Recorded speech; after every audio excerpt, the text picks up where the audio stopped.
ইনশাআল্লাহ।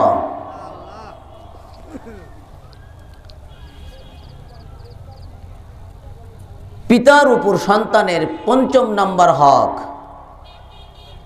নবী করিম সাল্লাল্লাহু আলাইহি ওয়াসাল্লাম তিনি বলিয়াছেন, সন্তান জন্মের পরে 1 সপ্তাহের মধ্যে সুন্দর নাম রাখা। কি বলেন তো?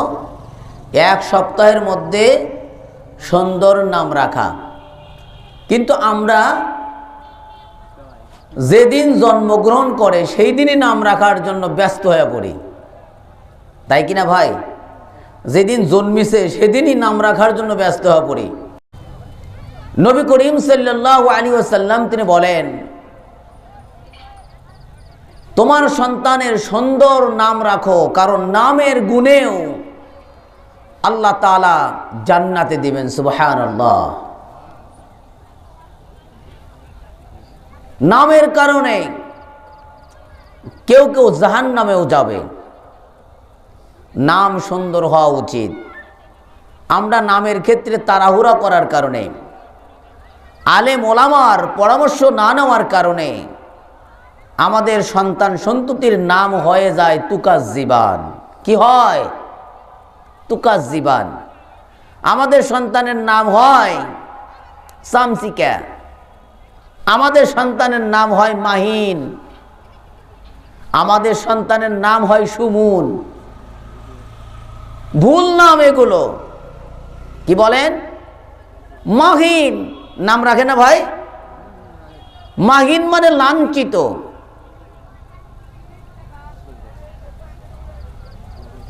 আপনার সন্তানের নাম আপনি ভুল করে রেখেছেন আসিয়া, ভুল করে। আসিয়া মানে অবাধ্য। আপনি পিতা, আপনি মাতা ডাকতেছেন অবাধ্য হয়ে, এই অবাধ্য, লানত। আল্লাহ রাসূল সাল্লাল্লাহু আলাইহি ওয়াসাল্লাম তাই বলেছেন, সন্তান সন্ততি জন্মের সাথে সাথেই তাড়াহুড়া করো না। 1 নম্বর পিতার দায়িত্ব সন্তানের নাম রাখা, কিন্তু ভুল ক্রমে বাচ্চা জন্ম দেয় একজন, নাম রাখে পাড়ার মানুষে। ঠিক কিনা ভাই? যার কারণে ভুল হয় নাম। ভুল হওয়ার পিছনে কারণ হলো আশেপাশের মানুষে নাম রেখে দেয়। পিতা কখনোই ভুল করে নাম রাখতে পারে না। যদি কখনো রাখেও, সে যেন তার নামকে পরিবর্তন করে। নবী বললেন, কিয়ামতের ময়দানে পিতার নাম অনুসারে সন্তান, তার নাম আল্লাহ তাআলা সন্তানের নাম ডাক দিবেন পিতার নামের অনুসারে।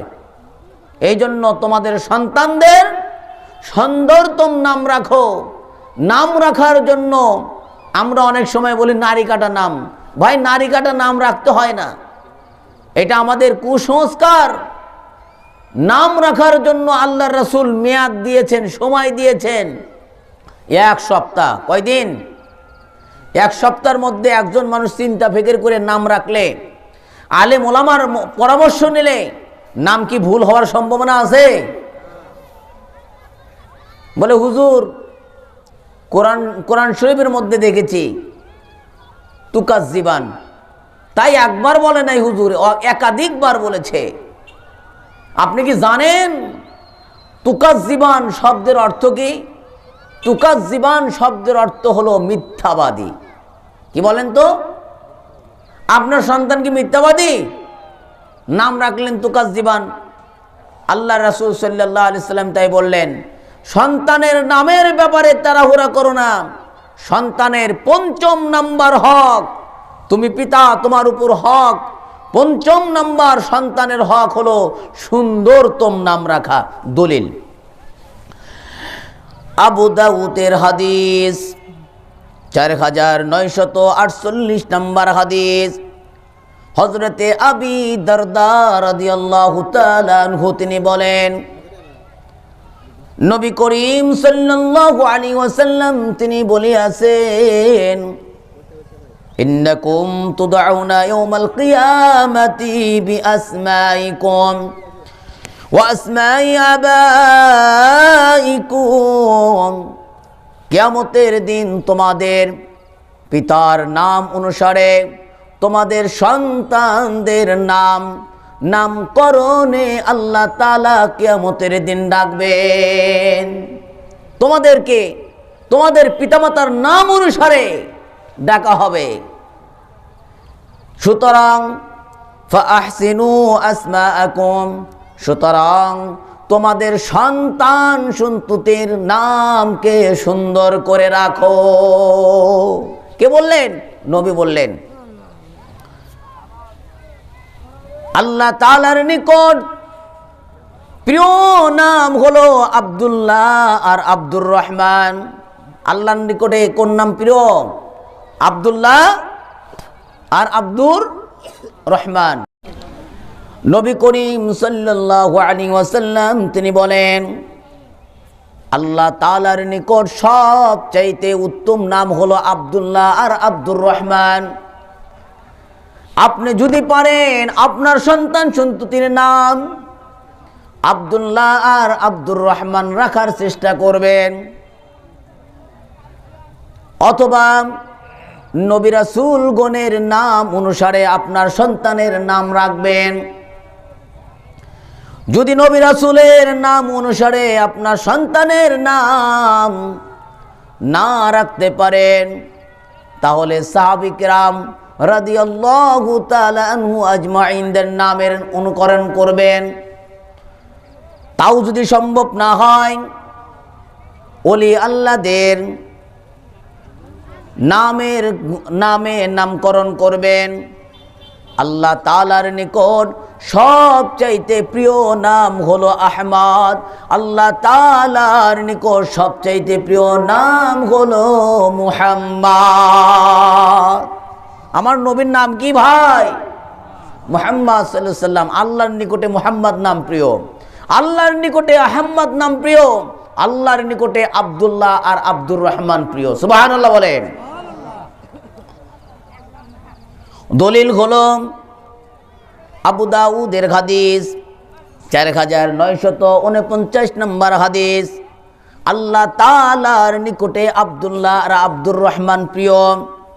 হযরতে ইবনে উমর রাদিয়াল্লাহু তাআলা আনহু তিনি বলেন, নবী করিম সাল্লাল্লাহু আলাইহি ওয়াসাল্লাম তিনি বলেছেন, আহাব্বুল আসমাই ইলাল্লাহি তাআলা আব্দুল্লাহ ওয়া আব্দুর রহমান। আল্লাহ তাআলার নিকটে অধিক পছন্দের নাম হলো আব্দুল্লাহ আর হলো আব্দুর রহমান। আপনার সন্তানের যদি নাম ভুল ক্রমে খারাপ নাম হয়ে যায়, তাহলে যদি জানতে পারেন আপনার সন্তানের নাম হলো ভুল, তৎক্ষণাৎ আপনার সন্তানের নামকে পরিবর্তন করে ফেলবেন। আপনার সন্তানের নাম রাখছেন রব্বি, কি লিখছেন? রব্বি। আরে ভাই, এগুলো কেন বলতেছি? পিতার হক। সন্তানের পিতার উপর সন্তানের এটা হক। সন্তান জন্ম দিলেই সব দায়িত্ব শেষ হয় না। সন্তানের নাম ভুল করে রাখা যাবে। আপনার সন্তানের নাম বিজাতিদের নামের সাথে মেলা যাবে না। নাম রাখছেন রব্বি, অর্থ কি জানেন? আমার প্রতিপালক। সে প্রতিপালক হয়? রব্বি নাম রাখা যাবে না ভাই। এর সাথে যদি রাখেনও ফাজলে রাব্বি বলতে হবে। কি বলেন? ফাজলে রাব্বি। কয়জনে বলবে? তা বলবে না। অতএব এই নাম বাদ। মাহিন নাম রাখবেন না ভাই, লাঞ্ছিত নাম রাখবেন না। যদি কোনো ক্রমে ভুল নাম আপনি রেখেই ফেলে দেন, আপনি জানেন নাই, বোঝেন নাই, 1 বছর পর, 2 বছর পর অথবা 5 মাস পরে জানতে পারছেন আপনার সন্তানের নাম ভুল হয়েছে, অথবা আপনি জীবনে একবার জানতে পারছেন আপনার নাম ভুল হয়েছে, তৎক্ষণাৎ আপনার সন্তানের নাম পরিবর্তন করে ফেলে দিবেন। নবী করিম সাল্লাল্লাহু আলাইহি ওয়াসাল্লামের কাছে একজন মহিলা এসে বললেন, সালাম দিলেন আল্লাহর নবী সাল্লাল্লাহু আলাইহি ওয়াসাল্লাম। ওই মহিলাকে বললেন, তোমার নাম কি? নবী করিম সাল্লাল্লাহু আলাইহি ওয়াসাল্লামকে বললেন, আমার নাম হলো আসিয়া। কি নাম? আসিয়া। নবী করিম সাল্লাল্লাহু আলাইহি ওয়াসাল্লাম আসিয়া নাম শোনার সাথে সাথে আন্না রাসূলুল্লাহ সাল্লাল্লাহু আলাইহি ওয়াসাল্লাম গায়্যারা ইসমা আসিয়া, আসিয়া নামকে নবী করিম সাল্লাল্লাহু আলাইহি ওয়াসাল্লাম পরিবর্তন করে দিলেন। শোনার সাথে সাথে নবী করিম কি করলেন? আসিয়া নাম তোমার আর থাকবে না, তোমার নাম এখন থেকে হবে ওয়া আনতা জামিল। তোমার নাম আজকের থেকে আমি দিলাম ওয়া আনতা জামিলা। তোমার নাম আর আসিয়া থাকবে না, তোমার নাম আজকের থেকে হলো জামিলা। জামিলা মানে অধিক সুন্দরী। জামিলা মানে কি? আরে ভাই, জামিলা মানে কি? আর আসিয়া মানে অবাধ্য। আসিয়া মানে কি? পাপী, অবাধ্য। সুতরাং আপনার সন্তানের নামকে সুন্দর করতে হবে। এটা হলো পিতার উপর সন্তানের 5 নাম্বার হক। এই হকে ভুল করলে আপনার সন্তান আপনার কথা মানবে না, শুনবে না। কারণ আপনি আপনার সন্তানের হক আদায় করতে সক্ষম হন নাই। পিতার উপর সন্তানের 6 নাম্বার হক। পিতার উপর সন্তানের 6 নাম্বার হক হলো সন্তানের জন্য আকিকা করা। মনে রাখেন, মুখস্থ করতে হবে। এই ওয়াজগুলো মুখস্থ করার ওয়াজ নাকি খালি শোনার ওয়াজ? মুখস্থ করার। 6 নাম্বার হক হলো আকিকা করা। আপনি যদি সক্ষম হন, আপনার সন্তানের 7 দিনের মধ্যে আকিকা করবেন। 7 দিনে যদি আপনি সক্ষম না হন, 14 দিনে আকিকা করবেন। 14 দিনের মধ্যে যদি আপনি আকিকা করতে সক্ষম না হন, নবী বলেছেন তুমি যেন 21 দিনের মধ্যে হলেও, সম্ভব হলে 21 দিনের মধ্যে আকিকা করবে। 21 দিনের মধ্যে তুমি যদি আকিকা করতে সক্ষম না হও, জীবনে যদি তুমি বেঁচে থাকা অবস্থায় যখন সক্ষম হও, তোমার সন্তানের আকিকা করবে। কয়টা অপশন পাইলেন? 7 দিন 1, 14 দিন 2, 21 দিন 3 এবং 21 দিন পর্যন্ত হাদিসে বলা আছে। বাদ বাকি যখন বেঁচে থাকেন, সক্ষম হন, আকিকা করতে পারবেন, এইটার কথা হাদিসে নাই, তবে করলে জায়েজ। দলিল আবু দাউদের হাদিস 2837 নম্বর হাদিস। হযরতে সামুরা রাদিয়াল্লাহু তাআলা আনহু তিনি বলেন, নবী করিম সাল্লাল্লাহু আলাইহি ওয়াসাল্লাম তিনি বলিয়াছেন, কুল্লু গুলামিন রাহিনাতুন বিআকিকাতিন। প্রত্যেকটি শিশু আকিকার মাধ্যমে বন্ধক রাখা হয়। সুবহানাল্লাহ বললেন না ভাই? আকিকার মাধ্যমে বন্ধক রাখা হয় মানে কি? আপনারা এই যে জমি জমা বন্ধক রাখেন না, খাই খালাসি রাখেন না, বলে এতদিন মেয়াদ, এত টাকা রাখেন কিনা? নবী বললেন তোমার সন্তানকে আকিকার মাধ্যমে বন্ধক রাখো। আকিকা ছাড়া কিয়ামতের ময়দানে সন্তানের পরিচয় থাকে না ভাই। কত বড় কথা! আকিকার মাধ্যমে সন্তান আপনার পরিচয় দিবে, উনি আমার পিতা। নবী করিম সাল্লাল্লাহু আলাইহি ওয়াসাল্লাম তিনি বললেন, তুযবাহু আনহু ইয়াওমাস সাবি। 7ম দিবসে তোমার সন্তানের জন্য আকিকার পশু জবেহ করো। ওয়া ইহলাকু রাসুহু। 7ম দিবসে তোমার সন্তানের মাথার চুলকে ন্যাড়া করে দাও। ওয়া ইউসাম্মা। সপ্তম দিবসে তোমার সন্তানের সুন্দর নাম রাখো। 7 দিনের মধ্যে আকিকা করতে হবে ভাই। 7 দিনের মধ্যে ওই সন্তানের মাথার চুলকে ন্যাড়া করে দিয়া ওই সন্তানের মাথার চুলকে ওজন করে সোনার উপাদান করতে হয় ভাই।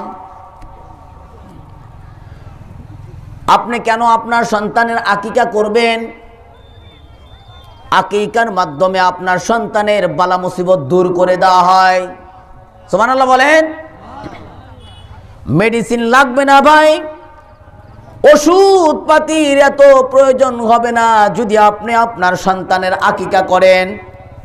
নবী করিম সাল্লাল্লাহু আলাইহি ওয়াসাল্লাম তিনি বললেন, তোমার সন্তানের আকিকার মাধ্যমে তোমার সন্তানের রোগ ব্যাধি বালা মুসিবতকে দূর করে দাও, তোমার সন্তানের কষ্টকে দূর করে দাও। তাহলে আকিকার মাধ্যমে সন্তানের বালা মুসিবত দূর হয়। সুবহানাল্লাহ। দলিল আবু দাউদের হাদিস 2839 নম্বর হাদিস। হযরতে সালমান ইবনে আমির রাদিয়াল্লাহু তাআলা আনহু তিনি বলেন, নবী করিম সাল্লাল্লাহু আলাইহি ওয়াসাল্লাম তিনি বলিয়াছেন, মাআল গুলামি আকিকাতু, প্রত্যেকটি শিশুর এই আকিকা রয়েছে ভাই। প্রত্যেকটি সন্তানেরই আকিকা আছে। সুতরাং ফাহরিকু আনহু দামান, ওই সন্তানের পক্ষ থেকে পশুকে জবাহ করে রক্তকে প্রবাহিত করেও, ওয়া আমিতু আনহুল আযা, ওই পশুকে জবাহ করে তোমার বাচ্চার কষ্টকে দূর করে দাও। নবী বললেন, তাহলে আকিকার পশু জবাহের দ্বারা বাচ্চার কষ্ট দূর হয়, বাচ্চার মাথা হলক করার দ্বারা বাচ্চার রোগ ব্যাধি দূর হয়। সুবহানাল্লাহ বললেন না ভাই? আকিকা করতে হবে। নবী করিম সাল্লাল্লাহু আলাইহি ওয়াসাল্লাম বললেন, আকিকা কেমনে করবে? ছেলে যদি হয় 2টা ছাগল, মেয়ে যদি হয় 1টা ছাগল। যদি তোমার সক্ষমতা না হয় তাহলে ছেলের জন্য 1টা ছাগলেও আকিকা হয়ে যাবে ভাই। দলিল আবু দাউদের হাদিস 2836 নম্বর হাদিস। নবী করিম সাল্লাল্লাহু আলাইহি ওয়াসাল্লাম তিনি বলেন, আনিল গুলামি শাতানি মিসলানি ওয়া আনিল জারিয়াতি শাতুন। নবী করিম সাল্লাল্লাহু আলাইহি ওয়াসাল্লাম তিনি বলেন, ছেলের জন্য 2টি ছাগল, অনুরূপ মেয়ের জন্য 1টি ছাগল। যদি তোমার সক্ষম না হয় তাহলে ছেলের জন্য 1টি ছাগল, মেয়ের জন্য 1টি ছাগল বৈধ। তাহলে আকিকা করার দ্বারা সন্তানের বালা মুসিবত দূর হয়। কেমনে করবেন? বলে ছেলে হলে 2টা ছাগল, মেয়ে হলে 1টা ছাগল। সন্তানের 6 নম্বর হক ছিল সন্তানের নামে আকিকা করা, কিন্তু আমাদের এই সমাজে আকিকার প্রচলন উঠেই গেছে প্রায়, ঠিক কিনা ভাই? চালু আছে একটা মরা খাওয়া। কি চালু আছে? মরা খাওয়া, এটা চালু আছে। অথচ এটা ইসলাম সাবমিট করে নাই। বিজাতি অনুকরণ। হাদিসে আইছে, যে বাড়ি মানুষ মারা যায় সেই বাড়ি তোমার পড়শিরা যারা আছো ওই বাড়িতে রান্না করে নিয়ে আসো। কে? প্রতিবেশীর হক। যে বাড়িতে মানুষ মারা যায় প্রতিবেশীরা যেন রান্না বান্না করে সেই বাড়িতে খাবার পাঠায়, কারণ তারা হলো শোকাহত। তারা কি বলেন তো? শোকাহত। ওই শোকাহত পরিবারে যেন আগুন না জ্বলে, তাদের কষ্টকে লাঘব করার জন্য প্রতিবেশীর হক ছিল, দায়িত্ব ছিল ওই পরিবারে খাবার পৌঁছে দেওয়া। কিন্তু আমরা কি করি, যে বাড়ি মানুষ মারা যায় ওই বাড়িতে আমরা আরো পরামর্শ দিই গরু জব করে মেজবানি দাও। ভাই এটা ইসলামে জায়েজ নাই। ইসলামে জায়েজ কোনটা? ইসলামে জায়েজ হলো আকিকা করা, এটা সুন্নাহ। আকিকার সুন্নাহ আমাদেরকে ব্যাপকভাবে প্রসার করতে হবে। এই সুন্নাত আমল করা আপনার সন্তানের লাভ। আকিকার দ্বারা কার লাভ? আপনার সন্তানের লাভ। শুধু তাই নয়, আপনার সন্তানের 6 নাম্বার হক ছিল আপনি যেন আপনার সন্তানের আকিকা করেন। এরপরে পিতার উপর সন্তানের 7ম নাম্বার হক, 7 নাম্বার হক হলো মাথার চুল ন্যাড়া করে দিয়া ওই চুলের ওজন করবেন। ওজন করার পরে যতটুকু পরিমাণ হয়, সোনা যদি পারেন সোনা সমমূল্য দান করবেন। যদি সোনাতে সক্ষম না হন তাহলে ওই মাথার চুল ওজন করে রূপার মূল্য আপনি দান করে দিবেন।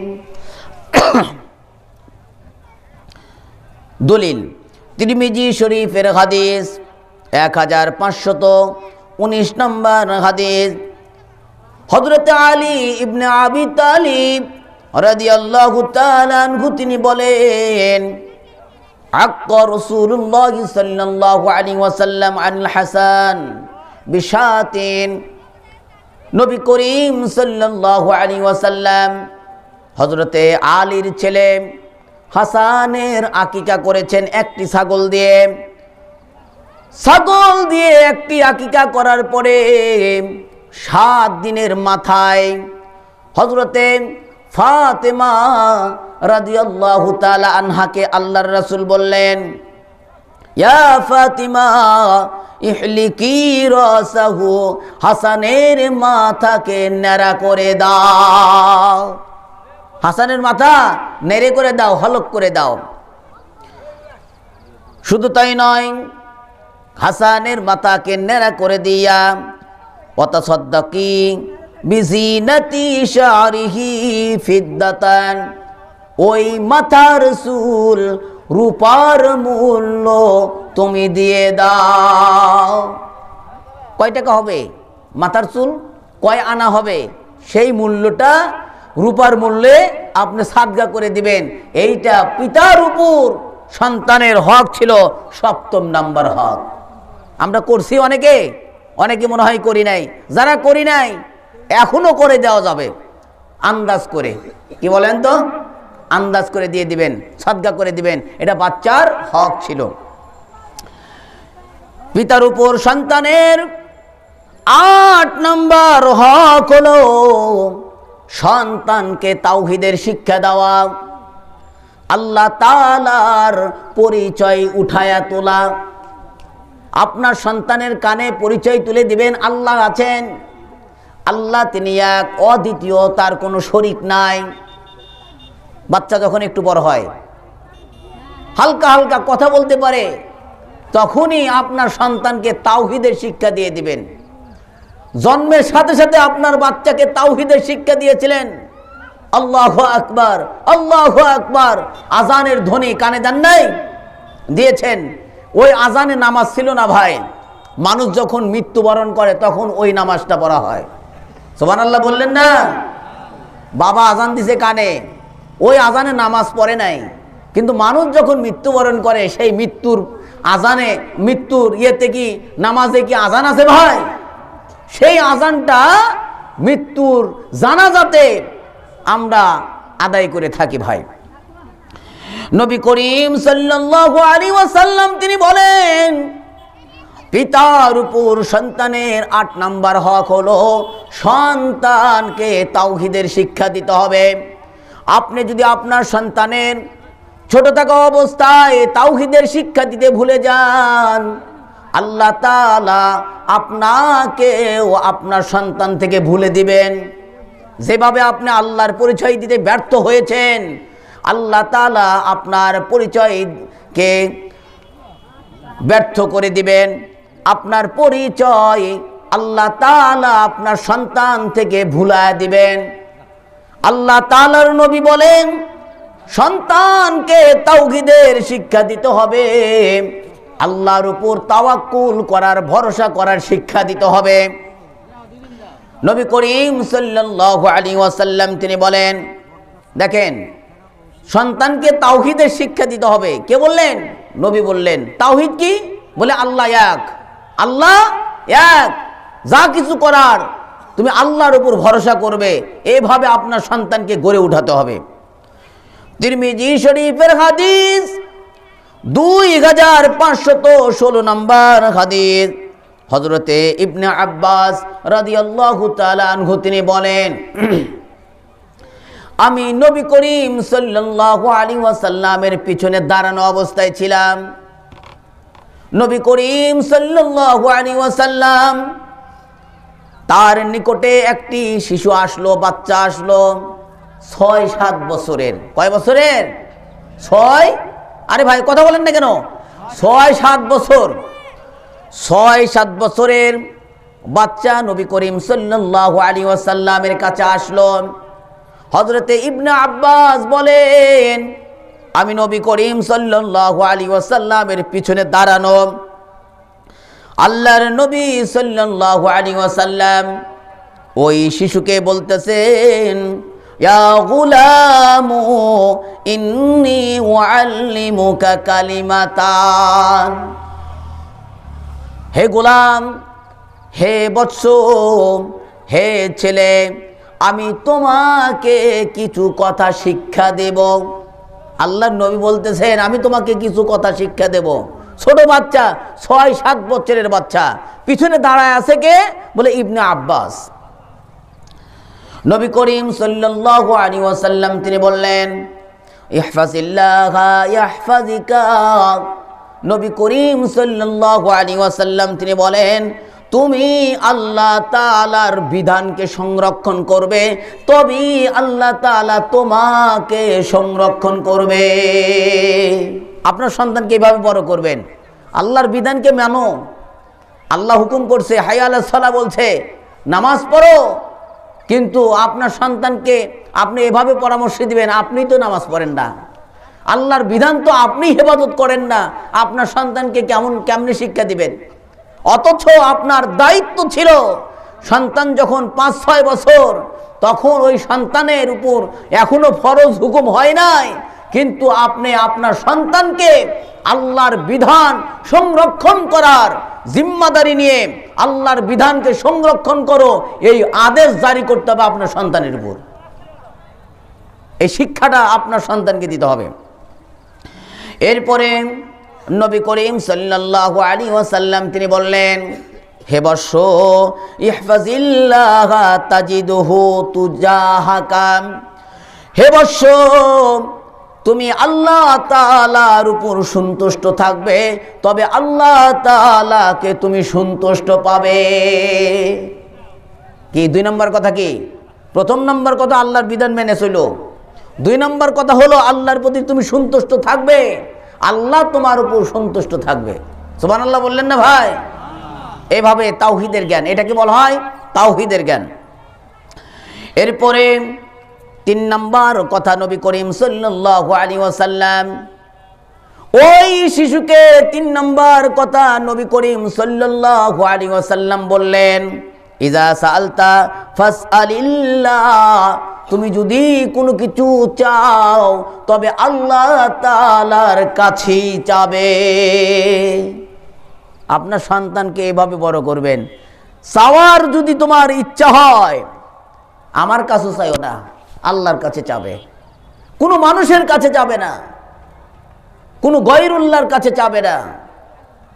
আমরা তো অনেক কিছুই চাই গয়রুল্লাহর কাছে, পীর বাবার কাছে চাই, মাজার বাবার কাছে চাই, গোরা শাহর কাছে চাই, কুত্তা শাহর কাছে চাই, এই সমস্ত ব্যক্তিদের কাছে আমরা যা চাই। অথচ আল্লাহর নবী বললেন, তুমি যদি কোনো কিছু চাও আল্লাহ ছাড়া কারো কাছে চাবে। বললেন না কেন? তুমি যদি কোনো কিছু চাও আল্লাহ ছাড়া কারো কাছে চাবে না। এরপরে 4 নাম্বার বললেন, ওয়া ইযা ইসতাআনাত ফাস্তাইন বিল্লাহ, তুমি যদি কোনো কিছু সাহায্য চাও তাহলে একমাত্র সাহায্য তুমি আল্লাহ তাআলার কাছেই চাবে। এরপরে নবী করিম সাল্লাল্লাহু আলাইহি ওয়াসাল্লাম তিনি বললেন, হে বৎস, ওয়ালাম আন্নাল উম্মাতা লাউ ইজতামাআত আলা আন ইয়ানফাউকা বিশাইইন লাম ইয়ানফাউকা ইল্লা বিশাইইন ক্বাদ কাতাবাহু আল্লাহু লাক। নবী করিম সাল্লাল্লাহু আলাইহি ওয়াসাল্লাম তিনি বললেন, হে বৎস, তুমি আমার এই কথাগুলোকে মুখস্থ করে রাখবে। আগেরটা কি জেনে রাখো, পরেরটা বললেন মুখস্থ করে রাখো। ব্যাপকভাবে মুখস্থ করে রাখো, ব্যাপকভাবে জেনে রাখো। সারা দুনিয়ার মানুষ যদি তোমার উপকার করতে চায়, তোমার উপকার ততটুকুই করতে পারবে যতটুকু উপকার আল্লাহ তাআলা তোমার তকদিরে লিখে রাখছে। কি কইবেন?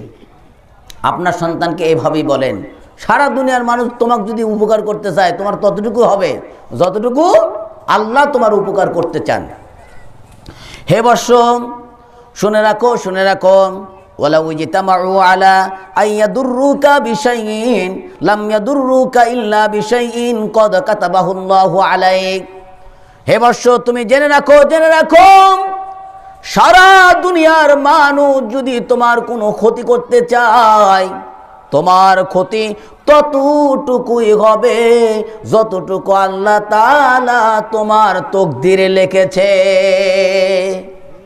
আপনার সন্তানকে এভাবে বড় করতে হবে। কারো কোনো ক্ষমতা নাই, কারো কোনো ক্ষমতা নাই, কারো কোনো পাওয়ার নাই।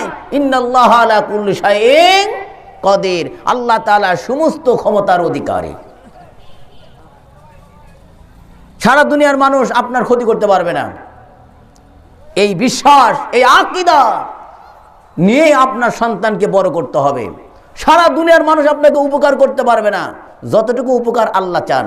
সারা দুনিয়ার মানুষ আপনার ক্ষতি করতে পারবে না যতটুকু আল্লাহ তাআলা ক্ষতি চান। এর চেয়ে বেশি পারবে না।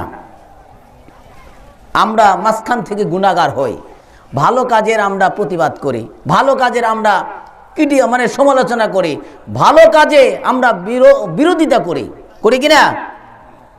এটা আমাদের জন্য অকল্যাণ। ভালো কাজের বিরোধিতা করে কেউ কখনো সফল হয়, কারণ আল্লাহ যতটুকু কল্যাণ চান এটা আগেই লিপিবদ্ধ হয়ে আছে। আল্লাহ যতটুকু অকল্যাণ চান এটা আগেই লিপিবদ্ধ হয়ে আছে। এই আকীদা আল্লাহ তাআলা আমাদেরকে শিক্ষা দিয়েছেন, আল্লাহর নবী আমাদেরকে শিক্ষা দিয়েছেন। ঠিক কিনা বলেন? শুনে রাখুন, শুনে রাখুন, প্রত্যেক সন্তান একই ফিতরাতে জন্মগ্রহণ করে। হিন্দুর ঘরে যে জন্মগ্রহণ করে একই ফিতরাতে জন্মগ্রহণ করে, মুসলমানের ঘরে জন্মগ্রহণ করে একই ফিতরাতে জন্মগ্রহণ করে। কিন্তু একটা সন্তান খারাপ হয়ে যায়, একটা সন্তান দোষী হয়ে যায় তার পিতার কারণে। নাউজুবিল্লাহ বলেন। প্রত্যেকটি সন্তান মুসলমান হয়ে জন্মগ্রহণ করে ভাই। প্রত্যেকটি সন্তান, চাই হিন্দুর ঘরে হোক চাই মুসলমানের ঘরে হোক, প্রত্যেক সন্তান মুসলমান হয়েই জন্মগ্রহণ করে। মানুষ যখন পৃথিবীতে আসে তখন মুহাম্মদ আবকাটা মতো পৃথিবীতে আসে। মানুষ যখন পৃথিবীতে আসে তখন সিজদা দিয়াই মানুষ পৃথিবীতে আসে ভাই। হিন্দুর ঘরে যদি কোনো ব্যক্তি 7 বছরের আগেই মারা যায়, ওই হিন্দু শিশুকে তারা জ্বালায় না ভাই, আগুনে পুরা দেয় না। কেন? বলে তার উপর বিচার এখনো শুরু হয় নাই। মুসলমানের ঘরে কোনো সন্তান যদি 7 বছরের আগে মারা যায়, আমরা তাদেরকে বলা হয়, আমরা তাদেরকে বলি নাবালেগ। নাবালেগের কোনো অপরাধ আল্লাহর নবী ধরেন নাই, আল্লাহ তাআলা ধরেন নাই। নাবালেগ মৃত্যুবরণ করলে ওই নাবালেগ অবশ্যই অবশ্যই জান্নাতে যাবে ভাই। হযরত ইব্রাহিম আলাইহিস সালাতু ওয়াস সালাম নাবালেগ বাচ্চাদেরকে নিয়ে জান্নাতের পাশে একটা বৃক্ষের গোড়ায় বসে তালিম দেন। যে সমস্ত বাচ্চারা 7 বছরের আগে মারা যায় ওই সমস্ত বাচ্চাদেরকে নিয়ে হযরতে ইব্রাহিম আলাইহিস সালাতু ওয়াস সালাম দ্বীনি তালিম দেন। সুবহানাল্লাহ বলেন। এই জন্য নবী বলছেন 7 বছরের আগে কোনো শিশু সন্তান যদি মারা যায় ওই সমস্ত শিশু সন্তান পিতা মাতার জন্য হলো নাজাতের জারিয়া, নাজাতের মাধ্যম। ওই সমস্ত সন্তান পিতা মাতাকে জান্নাতে না যাওয়া পর্যন্ত তারা জান্নাতে যাবে না ভাই। তাই নবী করিম সাল্লাল্লাহু আলাইহি ওয়াসাল্লাম তিনি বললেন প্রত্যেক শিশুই একই ফিতরাতে জন্মগ্রহণ করে, একই অবকাঠামোয় জন্মগ্রহণ করে, একই সিস্টেমে আসে দুনিয়াতে। কিন্তু ওই সন্তানকে ইহুদি বানায়, নাসারা বানায়, মুসলিম বানায়, বিজাতি বানায় তার পিতা মাতা। দলিল বুখারী শরীফের হাদিস 1385 নম্বর হাদিস। নবী করিম সাল্লাল্লাহু আলাইহি ওয়াসাল্লাম তিনি বলেন, হযরতে আবু হুরায়রা রাদিয়াল্লাহু তাআলা আনহু থেকে বর্ণিত, তিনি বলেন নবী বলেছেন কুল্লু মাউলুদিন ইউলাদু আলাল ফিতরি, প্রত্যেক শিশুই একই ফিতরাতের উপর জন্মগ্রহণ করে। ফাআবাওয়াহু ইউহাউইদানি আও ইনসারি আও ইনসিরানি আও ইউমাজ্জিসানি। আল্লাহর নবী সাল্লাল্লাহু আলাইহি ওয়াসাল্লাম তিনি বলেন একই ফিতরাতে শিশু জন্মগ্রহণ করে, কিন্তু তার পিতা তার মাতা তাকে ইহুদি বানাইয়া দেয়, তার পিতা তার মাতা তাকে নাসারা বানাইয়া দেয়, তার পিতা তার মাতা তাকে অগ্নি পূজক বানায়। আলহামদুলিল্লাহ বলেন ভাই। আল্লাহ আমাদেরকে মুসলমানের ঘরে জন্ম দেওয়ার কারণে আমরা জন্মসূত্রে হলেও মুসলমান হচ্ছি, নাকি বলেন? আমাদের জন্ম যদি বিজাতির ঘরে হইতো তাহলে আমরা মুসলমান থাকতাম না ভাই। আমার বাবা আমাকে মূর্তি পূজা করার জন্য বাধ্য করত, নাকি বলেন? আমার বাবা আমাকে অগ্নি পূজা করার জন্য বাধ্য করত, গাছ পূজা করার জন্য বাধ্য করত। আর আল্লাহ তাআলার রহমত মেহেরবান যে আল্লাহ তাআলা আমাদেরকে মুসলমানের ঘরে জন্ম দিয়েছেন। মুসলমান এক সময় ছাড় পাবে, নাজাত পাবে সামান্যতম ঈমান থাকার কারণে। যার ঈমান পরিপূর্ণ সে তো মুক্ত, আর যার ঈমান কম সে শাস্তি পাওয়ার পরে মুক্ত। সুবহানাল্লাহ বললেন না? সুতরাং আপনার সন্তান আপনার কারণে ভালো হয়, আপনার সন্তান আপনার কারণে খারাপ হয়। আপনার সন্তান বোঝে নাই, যখন শিশু ছিল সে ছিল একটা কাদার মতন, তাকে আপনি যা বানাইতে চান তখন সে হইতো। কিন্তু আপনার সন্তান যখন বড় হয় তখন অভিযোগ দেন আমার কথা শোনে না। যখন শোনার কথা ছিল তখন আপনি শুনান নাই, আপনি তাওহীদের জ্ঞান দেন নাই, আল্লাহর পরিচয় আপনার সন্তানকে তুলে ধরেন নাই, বিধায় আল্লাহ তাআলা আপনার পরিচয় আপনার সন্তান থেকে ভুলে দিয়েছেন। একটু বড় হওয়ার সাথে সাথে বাবা আর সন্তানের মধ্যে ফাইট বাজে। কেন? তা হবে কেন? এটার পিছনে কারণ হলো আপনি সন্তানের হক সঠিকভাবে আদায় করতে সক্ষম হয়েছিলেন না।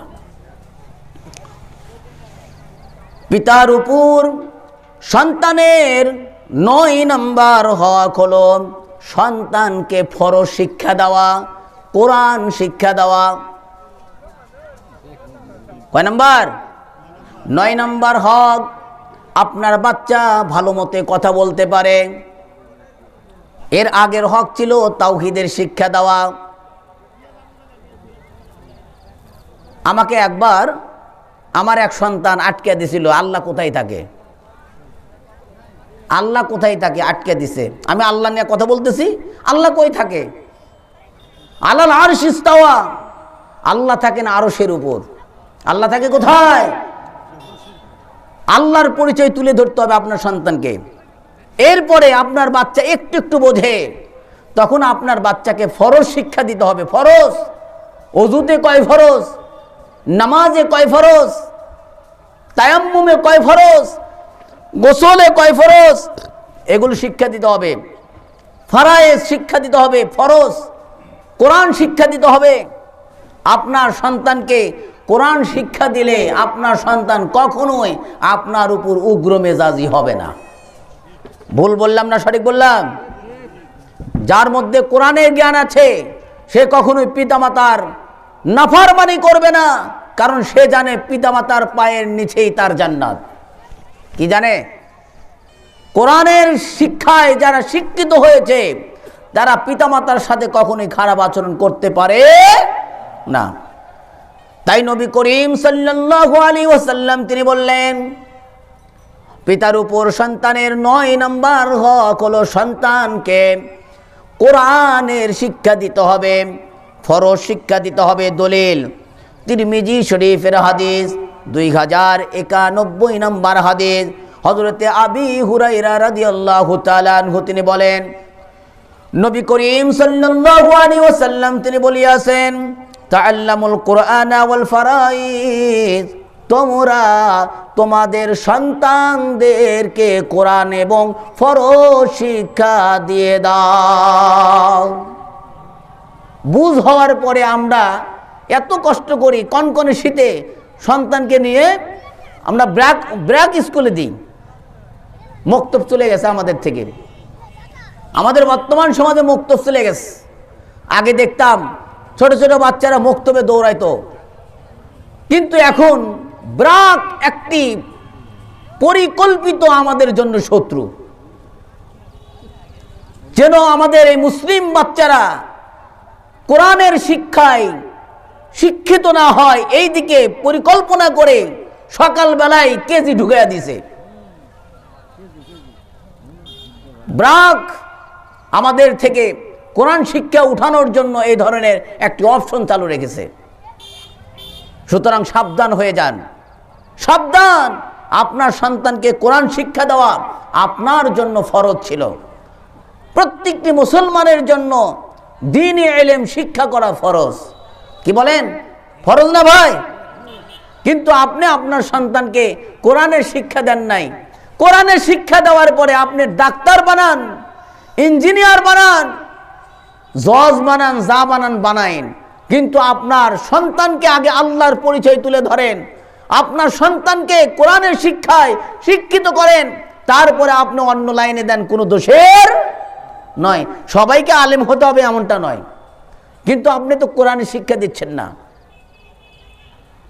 মস্ত বড় হয়ে গেছে, বিয়ে শাদী করছে, কোরআন পড়া জানে না। যে ব্যক্তির মধ্যে কোরআন নাই সে হলো খালি খাসা, পাখির খাসা। ভিতরে যদি পাখি না থাকে ওই খাসা কয়দিন দেখবেন? দেখবেন দেখবেন কি? যে দেহের মধ্যে কোরআন নাই সেটা হলো খালি খাসা, এই খাসার দাম নাই। জ্ঞান শূন্য মানুষ কখনোই সম্মানিত হতে পারে না। জ্ঞানওয়ালা মানুষ আল্লাহ তাআলার নিকটে দামি। ইমানের চাইতে জ্ঞানের দাম বেশি ভাই। ইমানের চাইতে জ্ঞান না থাকার কারণে আজকে এই অবস্থা। বিদ্বেষ করতেছেন, শত্রুতা করতেছেন, এই জ্ঞান না থাকার কারণে। ইমানের চাইতে জ্ঞানের দাম বেশি। এটা কোরআনের মাহফিল। কোরআন কার? আপনাদের সম্পত্তি। কার সম্পত্তি? হাদিস কার? রাসূলের। আর আল্লাহ তার রাসূলের সাথে শত্রুতা করা, এটা কি আপনি যেন তেন মনে করতেছেন? কোন ব্যক্তি যদি আলেমদের সাথে বিদ্বেষ করে তার ঈমান থাকবে না ভাই। কেন? বলে আলেম কথা বলে আল্লাহর তার রাসূলের, এই জন্য থাকবে না। কোন ব্যক্তির সাথে বিদ্বেষ করলে তার ঈমান চলে যায় না, কিন্তু কোরআন ও হাদিসের সাথে বিদ্বেষ করলে তার ঈমান থাকে না। সুতরাং এই কোরআনকে ধারণ করতে হবে, কোরআন আপনার সঙ্গীর সাথে হতে হবে। এই জন্য নবী করিম বললেন, পিতার উপর সন্তানের ৯ নম্বর দায়িত্ব হলো সন্তানকে কোরআনের শিক্ষা দিতে হবে। আজকে আমরা ব্যর্থ, যে পিতারা সন্তানকে কোরআন শিক্ষা দিতে পারেন নাই, সন্তানের হক আপনারা নষ্ট করেছেন। সন্তান আপনার কথা শুনবে কেমনে?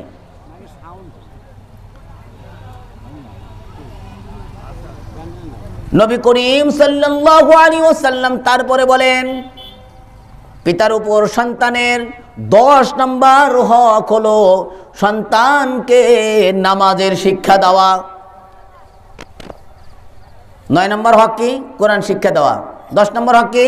নামাজের শিক্ষা দেওয়া। দেখেন দলিল, আবু দাউদের হাদিস 495 নম্বর হাদিস, হযরতে আমের ইবনে শুআইব রাদিয়াল্লাহু তাআলা আনহু তিনি বলেন, নবী করিম সাল্লাল্লাহু আলাইহি ওয়াসাল্লাম তিনি বলিয়াছেন, মুরু আওলাদাকুম বিসসালাতি ওয়া হুম আবনাউ সাবঈ সিনিন। নবী করিম সাল্লাল্লাহু আলাইহি ওয়াসাল্লাম তিনি বললেন, তোমাদের সন্তানদেরকে যখন 7 বছর হয়, তোমরা তোমাদের সন্তানদের নামাজের আদেশ করো। নবীর আদেশ, নামাজের আদেশ করবেন সন্তানকে কখন থেকে? 7 বছর। কিন্তু আসলে তা নয়, 7 বছরের আগের থেকে নামাজের অভ্যাস করার জন্য সাথে সাথে নিয়ে যাবেন। 7 বছর থেকে নামাজ ফরজ। কে? এরপরে নবী করিম সাল্লাল্লাহু আলাইহি ওয়াসাল্লাম তিনি বলেন, ওয়াদরিবুহুম আলাইহা ওয়া হুম আবনাউ 10 আশরি সিনিন। তোমার সন্তানের বয়স যখন 10 বছর হয়, নামাজ যদি না পড়ে তোমার সন্তানকে প্রহার করবে। নামাজ না পড়লে কি করতে হবে? প্রহার করতে হবে। কয় বছরে? না, 10 বছর। 7 বছরে নামাজের হুকুম দিতে হবে। 7 বছর থেকে নামাজের অভ্যাস করতে হবে। 1 ওয়াক্ত পড়তেছে, 2 ওয়াক্ত পড়তেছে না, সমস্যা নাই। 3 ওয়াক্ত পড়তেছে, 4 ওয়াক্ত মানে 4 ওয়াক্ত পড়তেছে না, সমস্যা নাই। এইভাবে 4 ওয়াক্ত পড়তেছে, 1 ওয়াক্ত পড়তেছে না, সমস্যা নাই। অর্থাৎ 1 ওয়াক্ত 2 ওয়াক্ত করতে করতে করতে করতে তাকে অভ্যস্ত করাতে হবে। যখনই আপনার সন্তানের বয়স 10, নামাজ পড়তেছে না, নবী বললেন তোমার সন্তানকে প্রহার করো। এখানে আর দরদ দেখান যাবে না। না, এত শীতের মধ্যে সন্তানের ডাক দেওয়া যাবে না, বলি কিনা আমরা? এত ঠান্ডা না থাক। অথচ আপনার সন্তানের প্রতি আপনি দরদ দেখাইলেন। জাহান্নামের আগুন আপনার সন্তানের জন্য অপেক্ষা করছে। দুনিয়ার আগুনে যদি আপনার সন্তান পড়ে, আপনি কিন্তু ঠিক থাকতে পারবেন না পিতা হয়ে। আর আপনি পিতা হয়ে জাহান্নামের আগুনকে সহ্য করার জন্য মন্ত্র শিক্ষা দিচ্ছেন যে না থাক, ঠান্ডা, অত্যাধিক ঠান্ডা, নাবের মধ্যে থেকে ওঠা যাবে না। অথচ নবী করিম সাল্লাল্লাহু আলাইহি ওয়াসাল্লাম তা বলেন নাই। এই জায়গায় দরদ দেখায়েন না। নামাজ না পড়লে 10 বছরে তোমার সন্তানকে প্রহার করো। এরপরে নবী করিম সাল্লাল্লাহু আলাইহি ওয়াসাল্লাম তারপরে বললেন, ওয়াফাররিকুম বাইনাহুম ফিল মাদাজি। তোমার সন্তানের বয়স যখন 10 বছর হয়, তোমার ওই সন্তানকে বিছানা পৃথক করে দিবে। তাহলে 10 বছরে বিছানা কি করে দিতে হবে? কি বাবা, 10 বছরে বিছানা কি করে দিতে হবে? পৃথক করে দিতে হবে। এইটা পিতার উপর সন্তানের হক। সন্তানকে আর এক জায়গায় রাখা যাবে না। 10 বছরের বাচ্চা, ছেলে হোক মেয়ে হোক, তাদেরকে পৃথক করে দিতে হবে। সন্তানের উপর যে সমস্ত হক রয়েছে, পিতা যেন পুঙ্খানুপুঙ্খানুভাবে আমল করে। আল্লাহ তাআলা আদেশ করেছেন সূরা তাহার 132 নম্বর আয়াত, নবীকে আদেশ করেছেন ওয়ামুর আহলাকা বিসসালাতি ওয়াসতাবির আলাইহা। হে নবী, আপনি আপনার পরিবারকে নামাজের আদেশ দেন এবং শুধু নামাজের আদেশ দিয়ে আপনি ক্ষান্ত হয়েন না, আপনি নিজেও নামাজের উপর অবিচল থাকেন। আরে ভাই, কিয়ামতের ময়দানে আমল ছাড়া কোনো গতি নাই। অনেকে আছে শুধু নামাজের আদেশ করে, নিজে পড়ে না। আছে কিনা এরকম? নবীকে বললেন, নবী তাকে বললেন আল্লাহ, ওয়ামুর আহলাকা বিসসালাতি ওয়াসতাবির আলাইহা। আল্লাহ তাআলা ডাইরেক্ট আদেশ করলেন, আমরের সিগা ব্যবহার করলেন, আপনি নিজে অবিচল থাকুন, নামাজের উপর প্রতিষ্ঠিত থাকুন এবং আপনার পরিবারকে নামাজের জন্য আদেশ করুন। ফাতেমাকে বলা হলো, তুমি তোমার আমল দিয়ে তুমি নাজাত পাবে, তুমি এটা মনে করো না তোমার বংশে নবী আছে তুমি নাজাত পেয়ে যাবে। নবী দিয়ে নাজাত পাওয়া যাবে না তোমার আমল ছাড়া। তুমি যদি আমল করো, তোমার আমলের কারণে তুমি নাজাত পাবে। তোমার কি হবে আমি নিজেও জানি না, আমার কি হবে আমি তাও জানি না, কবরের মধ্যে কার কি হবে এটা কেউ জানে। সুতরাং আমলই একমাত্র সহায়ক হবে। নামাজ পড়ুন ভাই, নামাজের আদেশ করুন, নিজে পড়ুন, আপনার সন্তানকে পড়ান, আপনার সন্তানকে নামাজিওয়ালা বানান, আপনি নিজে নামাজিওয়ালা হন, আল্লাহ তাআলা আপনার উপর মদত করবেন, সাহায্য করবেন। সুতরাং সন্তানের উপর পিতার 10 নম্বর হক হলো সন্তানকে যেন আমরা নামাজের আদেশ করি। পারবেন তো ভাই? পিতার উপর সন্তানের 19টি হক আছে, আজকে বললাম 10 পর্যন্ত। ইনশাআল্লাহ আগামীকাল এখান থেকে শুরু হবে ইনশাআল্লাহ। ওমা তাওফিকি ইল্লা বিল্লাহ ওমা আলাইনা ইল্লাল বালাগ। আসসালামু আলাইকুম ওয়া রাহমাতুল্লাহি ওয়া বারাকাতুহু। আলোচনা শেষ করছি। আগামীকাল আপনারা একজন একজন করে দাওয়াত করবেন। এতে লাভ কি?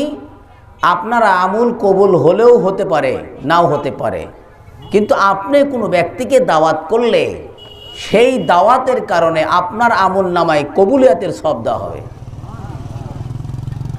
আপনারটা কবুল হয়েছে কি না হয়েছে এটা না।